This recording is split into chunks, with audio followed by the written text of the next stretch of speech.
इस कहानी में हमें अर्थ की स्थिति के बारे में बताया जाता है, जहां पर बहुत ज्यादा ग्लोबल वार्मिंग, जनसंख्या का ज्यादा बढ़ने की वजह से अर्थ का एनवायरनमेंट खराब हो गया है। ऐसे में अमीर लोग अर्थ से किसी दूसरे प्लैनेट पर जाने का निर्णय करते हैं। इसलिए एक कंपनी स्पेस स्टेशन को बिल्ड करती है और उसे स्पेस में भेज देती है। इसका नाम एलिजियम रखा गया, जो कि इतनी बड़ी है कि यहाँ पर हजारों के तादाद में लोग रह सकते हैं। यहाँ पर केवल अमीर लोग ही रह सकते हैं।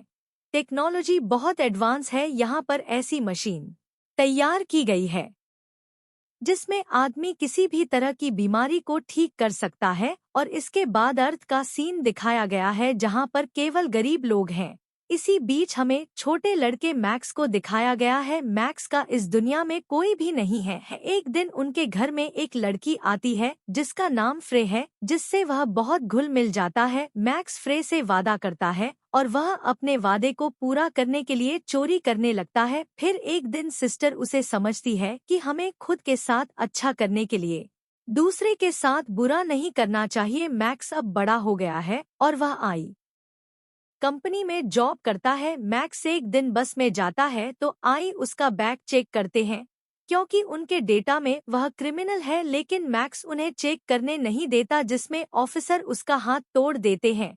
फिर मैक्स ट्रीटमेंट के लिए अस्पताल में जाता है, जहां की कंडीशन बहुत खराब होती है। उसकी नज़र एक लड़की पर पड़ती है जो कि फ्रे है। मैक्स उसे देखते ही पहचान लेता है और बहुत खुश होता है। फ्रे उसे बताती है कि उसकी लाइफ भी काफी मुश्किल में गुजर रही है। फिर जाते जाते मैक्स उसे डेट के लिए पूछता है, लेकिन फ्रे उसे मना कर देती है। अब कैरन को दिखाया जाता है, जो कि इलिजियम का सीईओ है। हमें दिखाया जाता है कि वो कुछ परेशान है। इसकी वजह इलिजियम के इन्वेस्टर दिन पर दिन काम होते जा रहे हैं।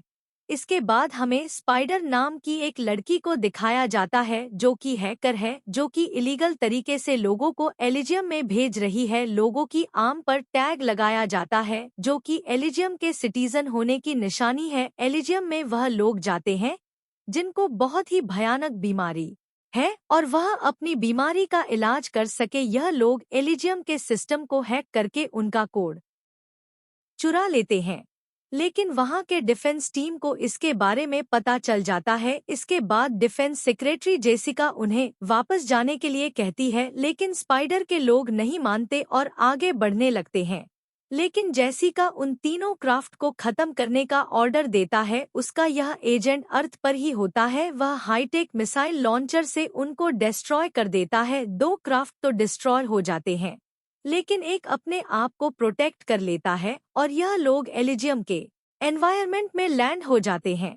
वह लोग वहां से निकल जाते हैं और किसी भी घर में घुसने की सोचते हैं, लेकिन गार्ड आकर उन्हें अरेस्ट कर लेता है। लेकिन इनमें से एक लेडी अपनी बेटी को घर में ले जाने के लिए कामयाब हो जाती है और वह उसे हाईटेक मशीन में लिटा देती है। मशीन उसका इलाज शुरू कर देती है और थोड़ी देर में वह बच्ची ठीक हो जाती है, मगर फिर उन्हें भी अरेस्ट कर लिया जाता है और वापस उन्हें अर्थ पर भेज दिया जाता है।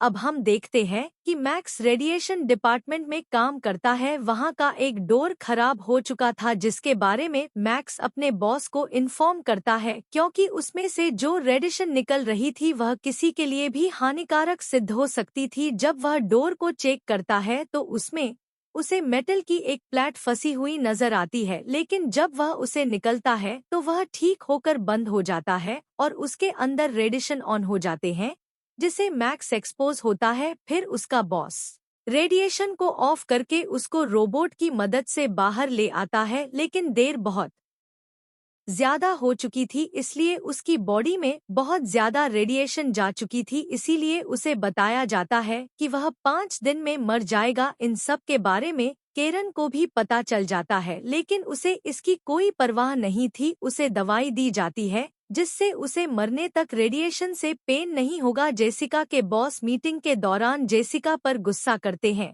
कि वह अपनी जॉब ठीक से नहीं कर रही है। उसके एक गलत फैसले की वजह से बहुत से लोगों की जान चली गई। वह क्रोकर को भी डिसमिस करने का ऑर्डर देता है, क्योंकि क्रोकर पर इन लीगल कामों के केस थे।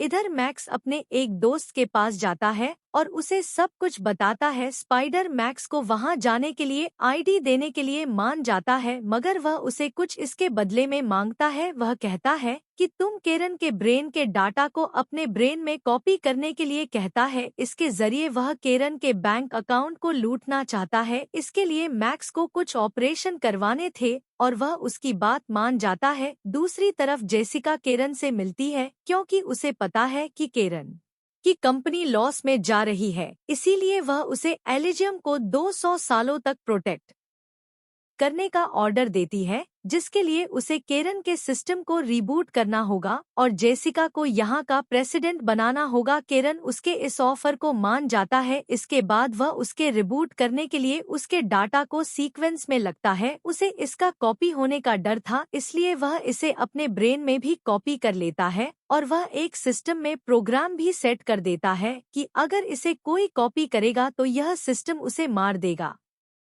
स्पाइडर का एक आदमी मैक्स को एलिजियम की एक आईडी देता है और उसके ब्रेन में एक मेमोरी डिवाइस लगा देता है और इसके अलावा वह उसकी बॉडी में एक सेस भी इंस्टॉल करता है, जो कि सीधा उसके नर्वस सिस्टम से जुड़ी हुई थी, जिसकी मदद से मैक्स काफी स्ट्रांग हो जाएगा। इसके बाद मैक्स और जूलियो के दो लोग केरन को हाईजैक करने के लिए निकल जाते हैं। जैसे ही केरन शटल में बैठकर उड़ान भरता है तो मैक्स उस पर अटैक कर देता। जैसे ही जेसिका को इन सब के बारे में पता चलता है, वह क्रोकर को फिर से अपना एजेंट बना लेती है और उसे केरन के पास भेजती है और यहाँ पर केरन का शटल एक जगह पर जाकर क्रैश हो जाता है, जहाँ पर मैक्स और उसके साथी पहुँच जाते हैं।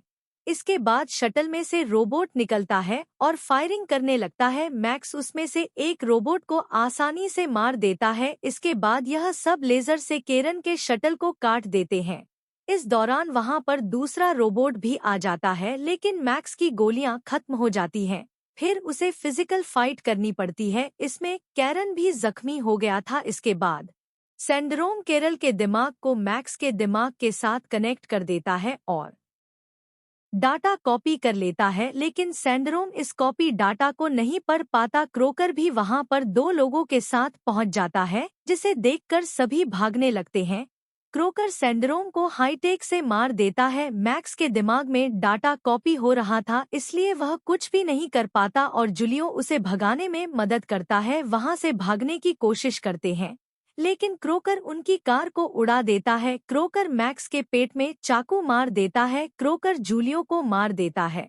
यह देखकर मैक्स क्रोकर पर लगातार फायरिंग कर देता है, लेकिन अब उसका साथी जूलियो मर चुका था। जेसिका मैक्स को ढूंढने के लिए बोलती है। क्रोकर को उसके दिमाग को डैमेज न करने की वार्निंग देती। यहाँ मैक्स की हालत खराब थी, लेकिन क्रोकर उसके पीछे पड़ा हुआ था। जेसिका सॉरी फ्लाइट्स को बंद कर देती है क्योंकि मैक्स के दिमाग में सारा डाटा कॉपी हो गया था। उसके पास एलिजियम की चाबी थी और वह वहां कभी भी आ सकता था। मैक्स फ्रे के पास जाता है, वह उससे मदद मांगता है। फ्रे उसे अपने घर पर ले जाती है, जहां पर वह उसकी जख्मों पर बैंडेज लगती है। तभी फ्रे को उसकी बॉडी पर एक टैटू नजर आता है, जिससे उसे पता चलता है कि वह उसे अभी भी प्यार करता है। तभी वह उसकी डॉटर को देखता है और वह हैरान हो जाता है क्योंकि उसे अब तक लग रहा था कि फ्रे ने शादी नहीं की। फ्रे उसे बताती है कि इसे कैंसर है और वह इसे एलिजियम में ले जाना चाहती है। फ्रे मैक्स की मदद चाहती है, लेकिन मैक्स उसे मना कर देता है। जैसे ही मैक्स बाहर निकलता है तो क्रोकर उसको स्कैन कर लेता है, लेकिन वह ड्रोन को तोड़ देता है।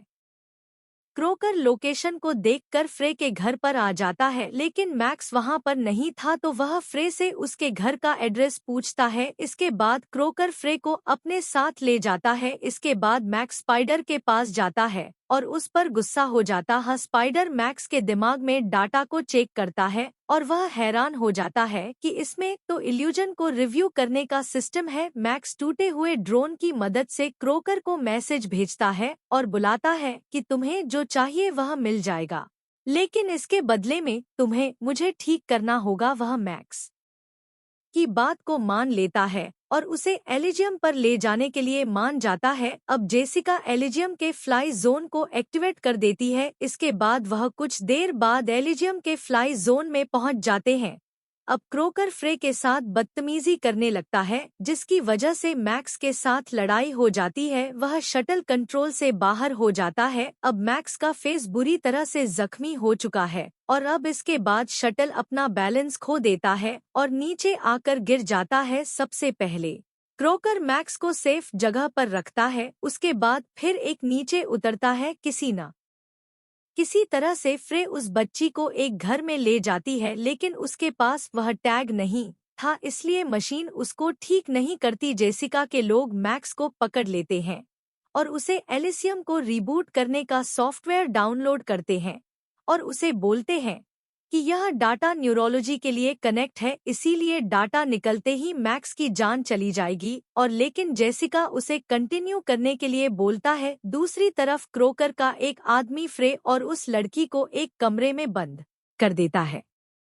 मैक्स को पता था कि डाटा निकलते ही मैं मर जाऊंगा, इसीलिए वह किसी न किसी तरह से खुद को आजाद कर लेता है। कुछ देर बाद जेसिका क्रोकर के पास आती है और उसकी इंसल्ट करने लगती है, लेकिन क्रोकर गुस्सा हो जाता है और उसके गले में कांच का टुकड़ा घुसा देता है। क्रोकर यहाँ का प्रेसिडेंट बनना चाहता है और इसके बाद उसे भी फ्रे के साथ बंद कर देता है, लेकिन जेसिका के ब्लीडिंग होने के कारण वो मर जाती है। मैक्स फ्रे के पास आता है और उसे कमरे से निकाल लेता है। अब वहाँ पर स्पाइडर भी आ जाता है। मैक्स और क्रोकर की लड़ाई हो जाती है, जिसमें क्रोकर मारा जाता है। इसके बाद स्पाइडर मैक्स को एलिजियम के कंप्यूटर कोड के पास ले जाता है और उसके ब्रेन में पड़े प्रोग्राम को डाउनलोड कर देता है, लेकिन उसे भी पता चल जाता है कि मैक्स नहीं बच पाएगा। जैसे ही प्रोग्राम डाउनलोड होता है, मैक्स की मौत हो जाती है, लेकिन एलिजियम रिबूट हो जाता है। स्पाइडर ने सभी को एलिजियम का सिटीजन बना दिया है, इसीलिए फ्रे भी उस बच्ची का ट्रीटमेंट करवा लेती है और वह ठीक हो जाती है और फिर इसी के साथ मूवी खत्म हो जाती है।